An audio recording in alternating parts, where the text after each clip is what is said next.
Takeaway Chinese, where you can take some Chinese away and experience progress day by day. Takeaway Chinese, we will promise you a difference.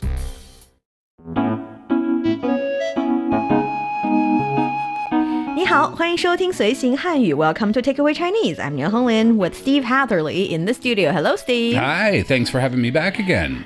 As always, a great pleasure having you on the show. We do multiple shows together, and sometimes I think about how destiny is interesting that brought two people together to Beijing. You're from Canada, but you lived in Korea for a long time, but you've always been working in the media industry. I have. Well, not always. I was, my first, I guess, introduction to working in the media came in the year 2001, I think. And I started doing voiceovers for pre-recorded shows at a particular station. That's how I started. But before that, I was an English teacher for a good few years. Oh, really? Mm-hmm. Well, being a journalist was kind of my childhood dream, and I didn't realize I could actually land on a job in this industry, but it is my first job, and I've been doing it since the very beginning until now, and it's a fun industry to work in, isn't it? And it's been it's an amazing industry to work in, and it's been about, 9 years for you now? 10. 10? Yeah. And the thing is, even within the 10 years I've been working here, I've noticed a lot of changes in the media industry, in how people consume our product, in how they consume news, and also all sorts of videos and short videos, long ones, live streams. And the changes are also quite amazing in this day and age. Yeah. The days where I used to turn the knobs on my boombox yes, to tune into the fan, WFAN 690 in New York City. Those days are long gone, but still, what hasn't changed, the way we consume hasn't changed, or has changed, but what hasn't changed is our love of sharing information with people and connecting with people and learning about their lives and sharing pieces of our lives while we share that information. It's a beautiful industry to work in. And also it's something that we can all relate to, no matter which country, which city you live in. You must have the experience of accepting news, reading news, or watching news in different ways. So I thought it would be a good topic for Takeaway Chinese as well. Sounds perfect. We can talk about how we say different things in Chinese, in media industry, and also how to describe them. Describe your favorite shows in Chinese. I thought it would be a great topic. And for those of you who are interested in Chinese culture and you want to get a grip on the Chinese language, then this is the show for you. Stick with us for 30 minutes and you soon see the rewards. And for more fun Chinese learning, follow our Facebook page, Learn Chinese, to watch many fun videos and live streams. But now, let's provide you with some free Chinese for takeaway. You know what's funny? Even in the opening, we mentioned social media. We mentioned our Facebook page, Learn Chinese. And it's becoming from a so-called new media outlet in Chinese to, I think it's the traditional new media outlet. We call it social media because it's just not that new anymore. It's very common. It's very everyday. It's easy to access. Yes. And people enjoy accessing it. So it's just another way for people like us to connect with the people out there who enjoy our shows. Yes, and the keyword media in Chinese is 媒体. 媒体. 媒 carries the meaning of matching. So 做媒 is like I am becoming someone or I'm doing the matching. And here we're talking about matchmaking. Yes, we're talking about bringing two people together and having them date and being engaged in a romantic relationship. Yeah. And 媒 is bridging something or matching something up. And 体 is an entity. So the thing that are bridging you and information is the media. Right? It's a fun way to form the word. The thing that connects the two entities. Yes. 媒体。媒体. So it's the entity that connects two things together. Yes. So we also have words like 媒介. 介 is something in the middle, but 媒介 is also talking about bridging two things. These two words are a little bit, the meanings are similar to each other, but 媒体 is definitely directly translated as media. And if you talk about 媒体, you're talking about news, you're talking about TV, radio, and just different types of media. So 媒体. And when it comes to 媒体, I think the very, very traditional one we're thinking about would be 报纸.报纸. 报纸 is newspaper. Any kind of newspaper, online and offline? Online and offline. You know, my dad, still his preferred way to consume the news is the paper. It's classic. Like the actual newspaper. You have a newspaper, you have your morning coffee, you have a little bit breakfast, and you wake up half an hour might be a bit too rush, an hour before, and you consume all these together. It's classic. That was my first job when I was a kid. Oh, bringing newspapers? Delivering newspapers. My parents wanted me to learn independence. Something. I don't know what the point was, but anyway, I was in elementary school, and in a Canadian winter, I had to deliver the newspaper before school and after school. But before school was 5:30 a.m. Ooh. Yeah, in the dead Canadian Canada. winter. Can you imagine waking up Poor at that? you. Oh, but you know, my dad was so sweet. He knew that's kind of unreasonable. And my dad was a high school vice principal, so he had to wake up and get ready to go to school too. But he would wake up with me and drive me around on the especially cold days to kind of help me out with it. And then after school, I had to repeat the process because the afternoon paper would come out. And I would have to do it again. Oh, your relationship with newspaper is complicated. It's a bit of a history there, yeah. Well, for me, I remember when I was in primary school as well as middle school, when I traveled to my grandparents' place, we had to take a train, and the train was much, much slower compared to today's transportation system. And what we did was that at the train station, I would purchase one copy of newspaper, but it's not really newspaper. It's story newspaper. Stories of what? I think they're fictional stories, different types of stories, okay, and sometimes even ghost-related stories. Yeah. And even though the Chinese word 报纸 for newspaper, 报 carries the meaning of report, and 纸 is paper, so reporting paper. So technically speaking, 报纸 is supposed to be the newspaper, yes. But at my time, when I was young, there were a lot of different types of newspapers with different stories, fictional, non-fictional. And because newspapers are cheaper and relatively more consumable compared to a magazine, so I would purchase one copy of the story newspaper, get on the train, finish everything, and it was just the exact time to be able to take me from my parents' place to the grandparents' place. One of my favorite things to do when I visit home, remember, my hometown is about 1,000 people, 900 to 1,000 people, but they have a local newspaper.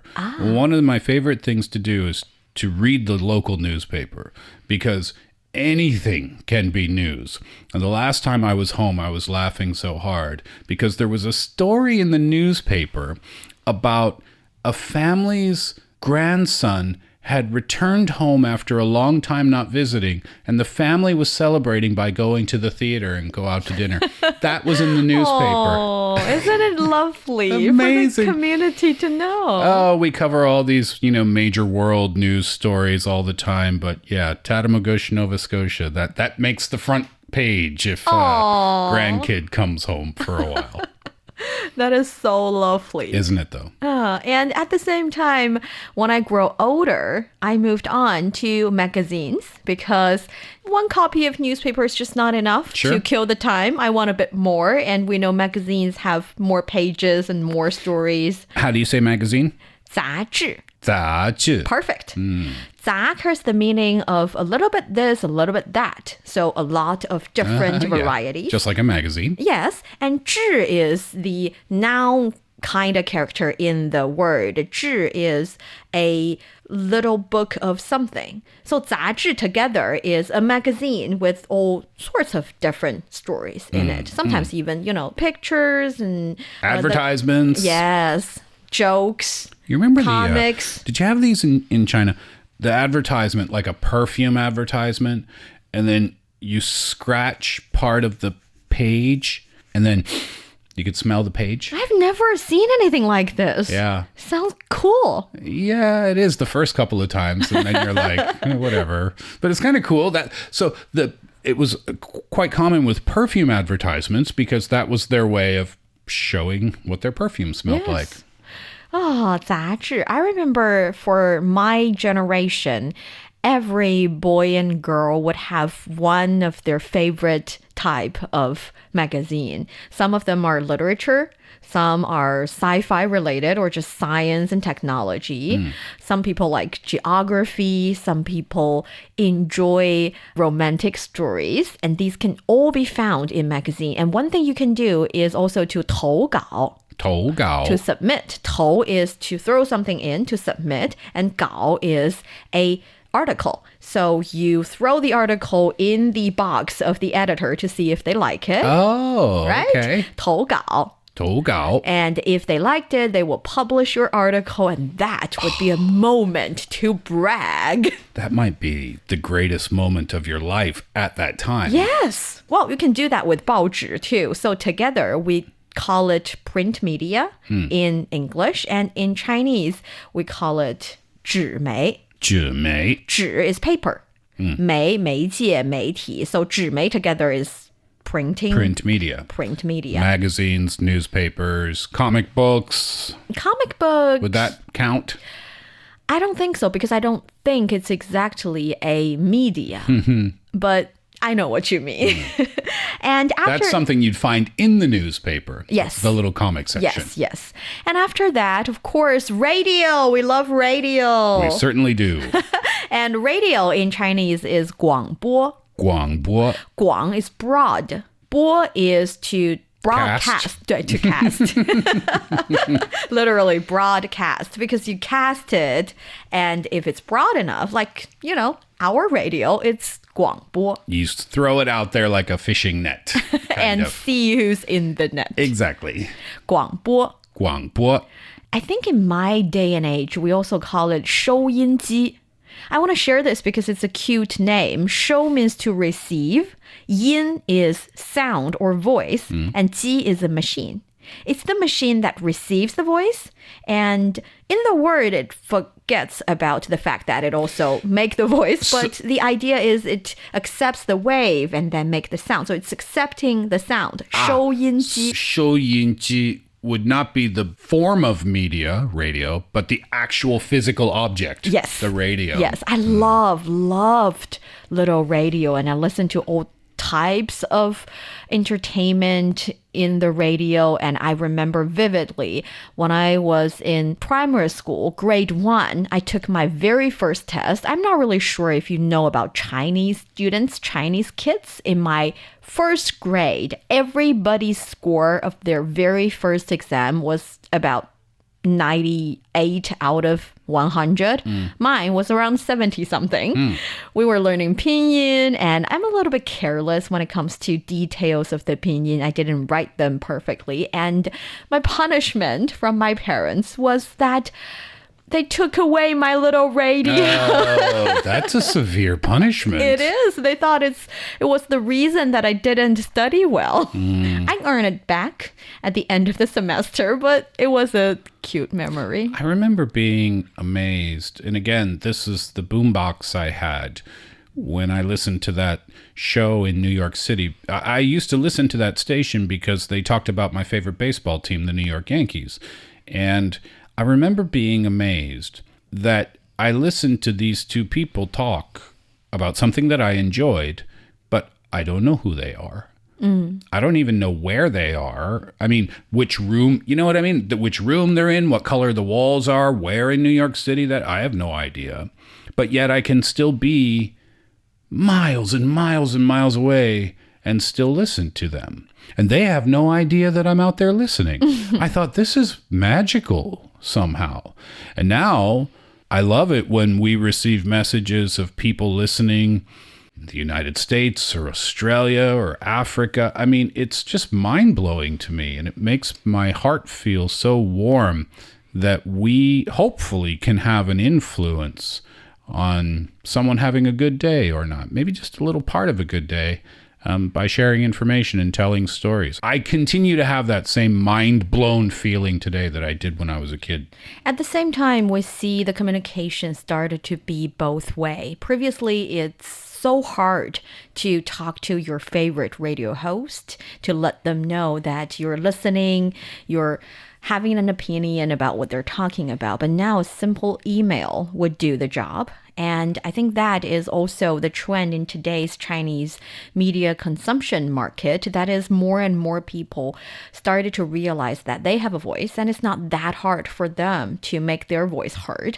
And when they have an idea about their favorite sometimes show hosts, sometimes just live streamer, they can say it just that easy. And people take into consideration about the comments, about the critics, constructive critics, and also when they're sharing their life. And I think that is the true essence of media. That is, the Mei is not only doing the one-way matching, it's doing it both way. Oh, yeah.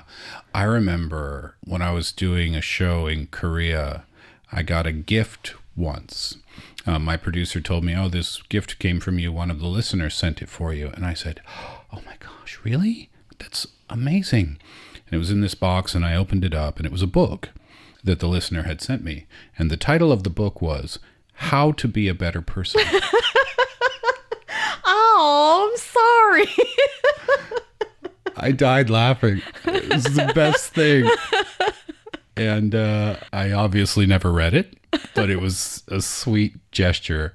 Obviously, it wasn't meant to say, you know, you're a terrible person. It wasn't that.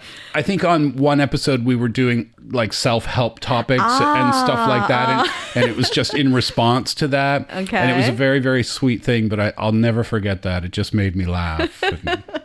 So hard. Oh, yes. Yeah, so I took that and I went on air the next show and I said, oh, you know, this listener, by the way, hello, you know, I got your gift and that's amazing. But is there something that specific you would like me to improve? And we had a really good time with it. That's very sweet. Yeah, yeah. And besides radio, of course, TV can do the same thing. Sure. You can receive emails and talk to audience. And television in Chinese is 电视. 电视. 电 is electricity, and 视 is vision, or being able to see. So Electric vision. it's something, yeah, I think it makes sense, It isn't does, it? yeah, it does. You've done both, radio and Yes. television. Have you done live television? Well, you've done live streams, yes, right? I have. Yeah. Which do you prefer? For me, it depends on the kind of product, because when I'm doing radio, I think at least 90% of my concentration is on the content. I'd be able to share what I think about the topic. I'd be able to prepare fully the information and everything. For TV, I can still do that, but I think it's because I'm not mature enough. I would still have to spend at least 20% of my focus, of my concentration, thinking about how do I look, because it's also part of the product and it's also important to the viewer. And that would make it extra hard for me to deliver to the level that I do on radio. So if I had to do really deep analysis of things, I would prefer radio. You think so? Yeah, TV is kind of an odd thing because when you watch a television show, for example, if you're watching a news broadcast, it gives the appearance that it's a huge studio, right? A huge wide space, when in fact, a TV set is oftentimes a little small corner of a room. Yes. But the magic of the camera makes it look like so much more. And then from the presenter's side, it's kind of an odd thing because they're staring at a black circle, which is the camera itself. And oftentimes there's a prompter, sometimes there's not. But, you're reading off the prompter. Oh, and by the way, here's a little hint for you. Next time you're watching a news broadcast, watch the anchor's eyes go left, right, left, left. Very subtly, but you can see it if you're looking for it. So that's the challenge for a great presenter, is to break down that barrier and make the audience feel like you're speaking directly to them. But I think there are perks of both media types, because from the presenter's point of view... How do you say presenter in Chinese? Oh, so many different ways. 主持人. 主持人. 主 is the main, and 持 is to hold something, to carry something, and 人 is a person. So you're the person who's presenting most of the stuff. You are carrying most of the information. So you are the presenter. But you can also say 主播. 播 is to cast. You know that already. 主 is the main cast. So it's the anchor, the main person who's talking. And you can also say 播音员. So 播 is cast, 音 is voice, 员 we know it's 服务员的员, someone. So for radio presenter or anchor, you are mainly reading out the news information. Of course, you're asking questions, you're commenting, but making the sound that you prepared in advance is your job. So 播音员 is the one who is casting. So different ways to say it. You can use it in different scenarios. And what I wanted to say was both media types, because for presenters, of course, you would want to concentrate more on the content, but you cannot be everything. For example, the graphics, the video footage from the on-site, they are all very important for viewers. Sure. And sometimes for certain shows, viewers would like to keep them as companion. They do things, they commute, and they exercise when they consume the information. And at the same time, when there's something that got them really interested, they want to turn on the picture and have a look and see some figures and maybe write down some notes. So I think all different types of media have their meaning, their significance in life. Oh, absolutely. And I think what you're talking about is the quality of the production there. Yes. Because, and especially these days, with a lot of people streaming and a lot of people doing their own thing on social media. By the way, social media, 社交媒体. 社交媒体. 社交 is literally social. So 社 is 社会, society. 交 is 交往, engagement. So 社交 is engage in the society, social. 媒体, media. 社交媒体. 社交媒体. The quality of the visual has gotten so good now that you can't, maybe this is just my opinion, I'm not sure, but you can't get away with putting out a visual product that doesn't look incredible to the human eye. Because now we're spoiled because we've seen what top quality looks like. And now so many people putting out media now are putting out top quality visuals that it's become of the utmost importance to the viewer, but also it's kind of raised the bar of what's expected now. And it's the same for radio or podcasting. It's the audio side of things. You can't put out a product that doesn't sound nice. That doesn't sound perfect, sure, because that the bar has been raised. And one thing funny about these days is that when I was a little girl, well, me personally didn't remember the moment, but for a lot of us, TV was newly introduced to our homes. So it can be quite astonishing to see someone on TV. To start with, being on TV, or what we called 上电视, 上 is literally on, and 电视 is TV, so be on TV. Is quite something significant. And at the same time, when you see someone appear in reality and at the same time they're in the TV, you're kind of amazed by the phenomenon.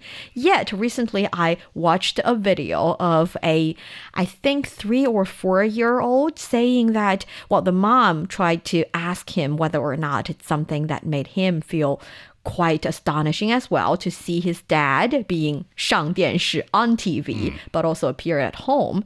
And he was so indifferent in the sense that he doesn't think it's a amazing or magical thing. He said, because you go record it and then you edit it and then you published it, so now you can see it. A 4-year-old, that's how common social media, new media, self-media is in today's world. When I was a kid, we had those rabbit ears on the television, and I was just happy if the screen would show what was on television instead of the... Yes. The bar has been raised. The bar has been raised, and the native of digital technology in these days, their consumption or their understanding of media is totally, completely different. And what they want, is that the right way to say it? Their preferred style of consuming. Social media has just changed everything. You know, people call it doom scrolling. And if you're going to put out short videos on social media, you got to have a hook within the first, what do they say? What do the experts say? 3 seconds. Under 3 seconds, because if you don't, they're gone. And I watch my wife sometimes, like just from a few feet away. She doesn't realize I'm watching her, but I'm watching her scroll. And I'm like, oh, wait, what was the last one about? You didn't even give it a second. And I said, go back to that. And then I watch it for like 5 seconds. I'm like, okay, now go to the next one. But do you know what I realized?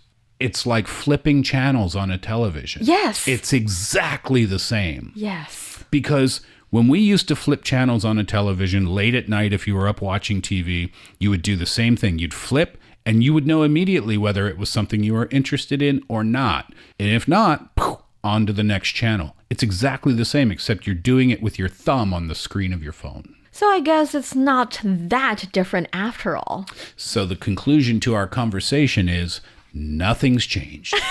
Well, a lot has changed. But and yet a lot has changed. And we have that expression in English. I know this is takeaway Chinese, but we say the more things change, the more they stay the same.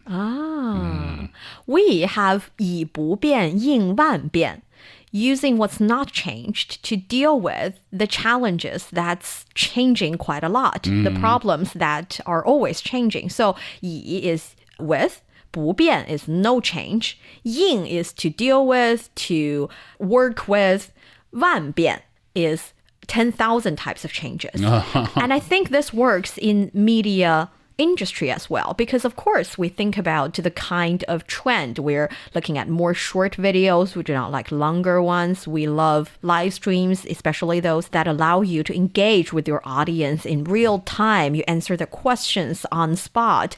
Yet at the same time, we also know that content is always the king. In Chinese, we say 内容为王. Content is the king. If you have good content, no matter if it's in a newspaper article or a TV program or a video online, if it's real gold, it's definitely going to be popular. Which is why I don't like to listen to things at double speed. I lied. I do like to listen to things at double speed. Sorry, not double, 1.5 or 1.25. But even though I like it, I refuse to do it. And this is all new information for me because on Roundtable, another show that we do together, a listener from, I forget where, but he said he listened via Cuba. He said that his fiance or his partner listens to things at 1.5 or double speed, and he couldn't figure out why she enjoyed that. And that was our topic for the show that day. And then I said, I never do that. I had never done that. And then I did it because I listen to a lot of podcasts.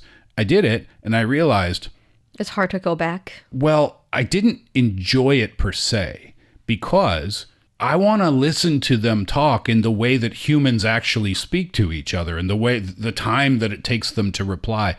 But yes, when I went back to normal speed, I felt like, oh my God, would just hurry up. Right? But I realized, do you know what this is exactly like? It's like when you use a tablet for like 8 hours and then you pick up your smartphone. Your smartphone screen looks so small. You're like, how can I see anything on this little dot? And then you get used to it again. And I think human society is changing the way we produce and consume information. And at the same time, all these are changing us as well. We're very accustomed to some people 1.5 speed or 1.25. That's you, right? In your opinion. Yes, I do. Yeah. And some people are accustomed with the algorithm that are keep pushing the information in front of their faces, and they enjoy that because the algorithms are doing a good job. They are in their 圈层, in their circle, in their level, in their little information cocoon, sometimes in a good way, sometimes in a bad way. And one thing we can do is to always watch out for the trend and take advantage of them and remember or be aware of the existence of these trends so that when they start to hurt us, maybe at least we're aware of it so that we can do something about it. I just had a thought, and I wonder if this is related. I speak relatively slowly, but you speak relatively quickly. I never listen to things at 1.25 or 1.5 speed, but you always do. Yes. I'm serious. I wonder if that has an impact on how quickly people speak in their daily lives. Maybe it's a personality thing. Maybe, maybe not, right? But I can definitely see it having an impact, because if you're constantly hearing people speak at an increased speed, and you get used to that and your ears get used to it and you get good at processing the information faster, then maybe you start delivering the information faster Maybe. too. Let us know. Let us know what's your take on all the trends that are changing you, how you cope with it, what are something that you enjoy, that you like. And at the same time, as reporters, no matter what are the media outlets, no matter what are the media type, what we are striving for here is to bring you the authentic stories, the fun ones, the ones that we dig into to have enough good details about so that you can consume your information the way you like. And it is our pleasure to try to do that for you. Yes. And that brings us to the end of today's Takeaway Chinese. I'm Niuniu with Steve here in the studio. For more episodes of the show, you can visit our website at radio.cgtn.com and go to the column podcast. You can also listen to the show and read the script there. Find us wherever you listen to your favorite podcasts. Just search for Takeaway Chinese. Don't forget to leave your questions, comments, and ratings. 感谢收听，我们下次再见。 Thanks so much. See you next time.